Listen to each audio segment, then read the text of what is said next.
Remember when Michelle Williams and Heath Ledger were young and in love? I do. It was 2004. Shrek 2 was a box office hit. The only thing more coveted than a Motorola Razr was an American Apparel Deep V. All my friends were peer pressuring me to play WoW, and 23-year-old Michelle Williams and 25-year-old Heath Ledger met on the set of Brokeback Mountain. The screenwriters for the film had initially suggested Heath for the movie after seeing him in Monsters Ball, but the studio felt he wasn't masculine enough for the role. They sent him a script anyway, and he liked it. He thought it was beautiful. Over a dozen actresses auditioned for the two female leads, with Michelle being one of the first to audition for the role of Elma. They thought she was perfect. The very first day of shooting, Michelle found herself in a bit of a quandary as they filmed the tobogganing scene. On the third take, as she fell off the sled, she actually twisted her knee. She sat at the bottom of the hill crying. They had to send her off to the hospital, but Heath refused to let her go alone. Screenwriter Diana Osanis said of that moment, "I remember him looking at her and she was looking up at him with these wide eyes. She was almost startled by the attention he was giving her, but you could see it every day from there on. For him, it was truly love at first sight. He was so taken with her." It was not surprising to the co-stars that the two were inseparable afterwards, with Jake Gyllenhaal saying, "I remember being in rehearsal and the two of them had googly eyes with each other." By December, Heath had taken Michelle home with him. The pair were spotted at Bondi Beach in Sydney. By early 2005, they were engaged and expecting their first fetal collab. Matilda Rose made her way into the world on October 28th of that year. Shortly after she was born, the couple packed up their new baby along with all their belongings and headed east, trading the bright lights of Hollywood for the brownstones of Brooklyn. Michelle said, "It's the closest we've ever come to feeling like we can lead a normal life."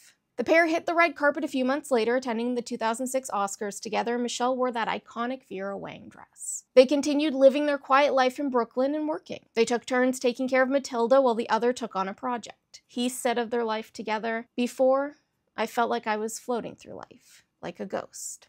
I may not have even existed." Michelle said of their life in Brooklyn that they had a very, very sweet life there. "The thing I hope the most is that it stays that way." But as we know, so dawn goes down today, nothing gold can stay. And by summer 2007, the pair were splitting up. By September, they were officially donezo, with Michelle's close friend, Busy Phillips, telling media that they split due to having busy schedules, but that she felt like it wasn't the end for them. They were young, life happened quickly. They were just working through complicated things.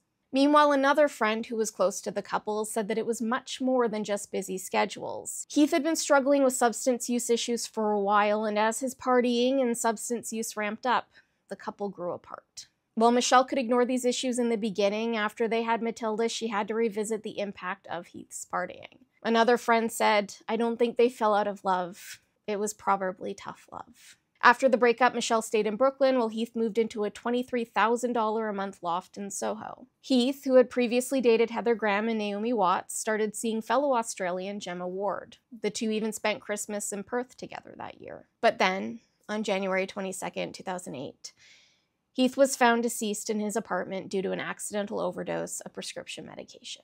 He was just a few months shy of his 29th birthday. It's believed that Heath was struggling due to Michelle's bid to have sole custody of their daughter, which was, ironically, due to Heath's substance use and partying. Michelle was in Sweden filming Mammoth when she received news of Heath's passing.